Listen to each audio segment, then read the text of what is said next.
Previously on Pocket Sand. Hi everyone, Pocket Sand here. Welcome to the start of my very first Ragnarok Online progressive series. I'll be playing on Revenant Elegy.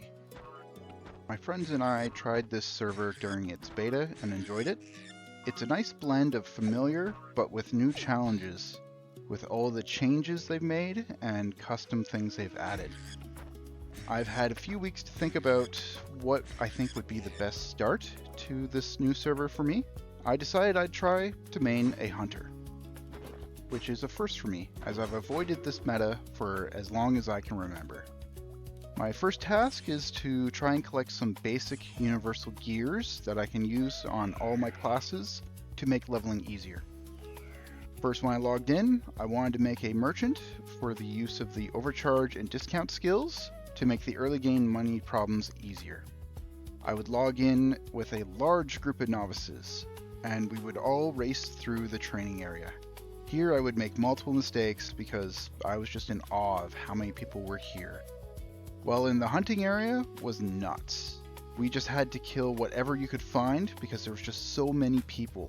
I would then attempt to do the merchant test and found out I needed 1,000 zenny to take the test. I'd sell the items I got from the training ground, which was luckily enough this time. I completed the merchant test by delivering a package to a Carfa worker in Biblian Island, and once I got turned into a merchant, I would take Chief Manso's offer and go to Megalodon Island, Megaladu,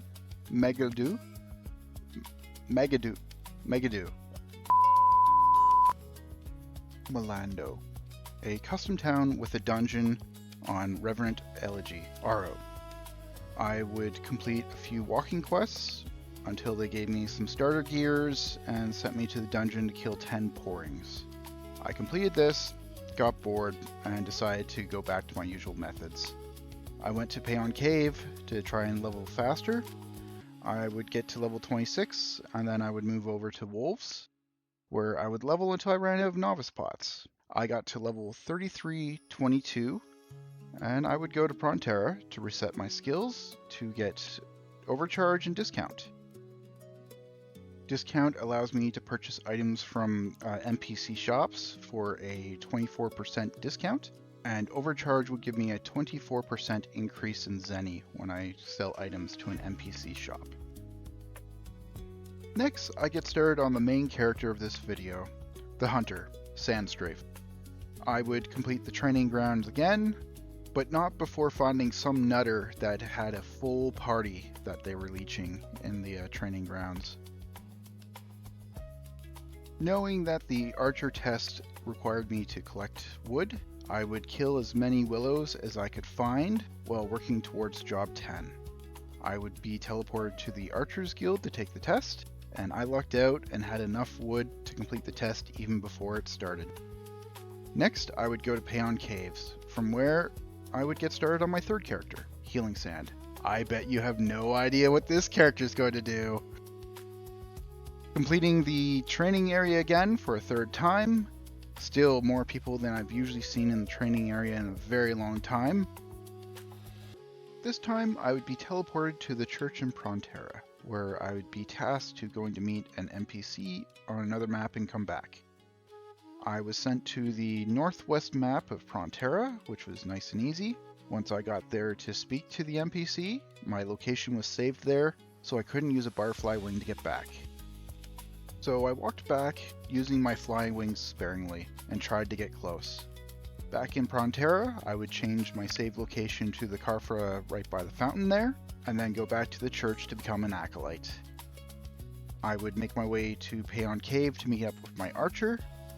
There we would try to level, but have a rough time. Zombies kept spawning on my characters, killing either my acolyte or my archer, and I would have to walk them all the way back in, heal them up, and try again. After the third or fourth time, I would run out of arrows, and I would take this time to use my new merchant to sell whatever junk I had and purchase 2,000 fire arrows and 200 silver arrows. I would go back to Payon Cave but a group of zombies would spawn on my characters from the map being quite busy.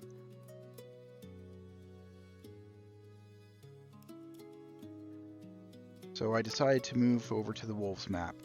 I was careful not to attack any wolves that were in groups at the start until I got to a higher level and could tank them. There I would run into my friend Chloe, where we would decide to team up. After a bit, I suggested we should go to the Hodes map, which is 2 maps south and 1 map east of Marok, where we'd pick up both the Hode and Fedora repeatable hunting quests. We figured out Chloe's thief could dodge better than my archer could, so he was the front line, and I was the DPS. We would even see the MVP of the map, Brioni, wanting to lick our toes. At some point, Chloe went to bed, and I kept going until my archer hit job 41. I would still at this point not figure out that I'm not recording my archer and make her a hunter. I would spend some time hunting at soils in Lao Lang, and I would finally realize my recording mess up as we moved to alligators. And I stayed there until my acolyte hit job 50. I would then take my acolyte back to the Church of Prontera to where he could become a priest, which just happens to be right beside where the acolyte location is. Someone mentioned the priest quest being bugged, but I decided to give it a try anyways, and I discovered that the monsters just didn't disappear after you completed their dialogue. But I figured out you could actually just walk past them while completing the dialogue, and it would count all the same. And I did it all and became a priest. I would take my priest to the Glassheim churchyard to level him up by heal bombing evil druids.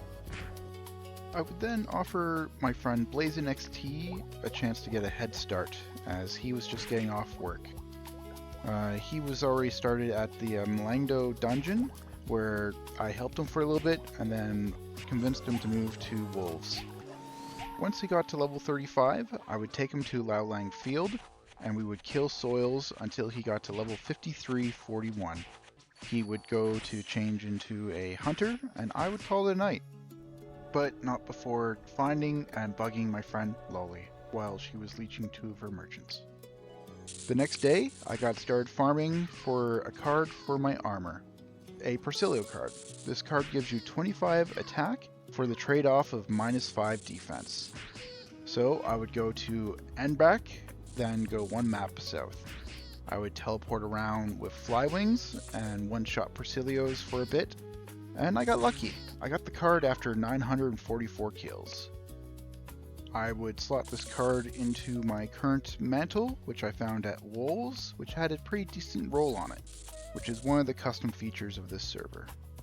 Next, I decided to try the hunting quest, which was to kill 50 mantises, which I went to Lao Lang for, then kill 50 golems, which I went to Marok, and then 1 map south and 1 map east, 50 Mars, which was at level 3 in Biblian Island, and lastly 50 Desert Wolves, which was 4 maps south of Prontera. This would give me 12 hunting coins and 166,000 zenny. From here, I would go to Sphinx 2 to try to farm a pair of Zerum cards.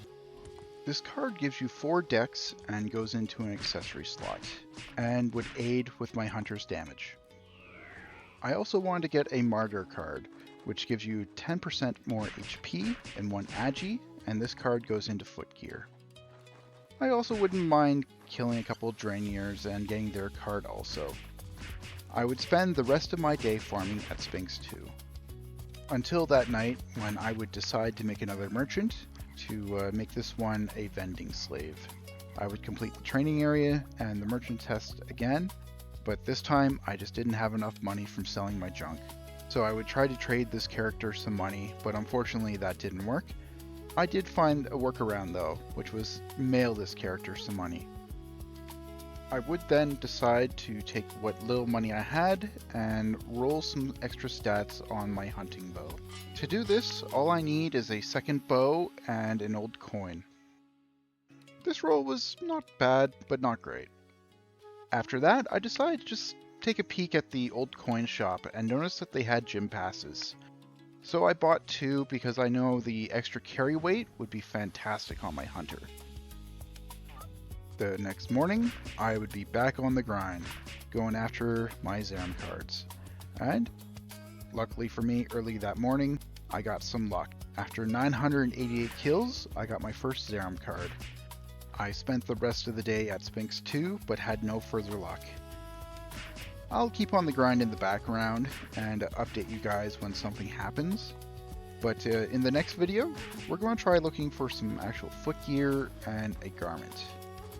If you have any suggestions or any comments, please feel free to leave them down below. And I hope to see you guys in the next video. Have a good one.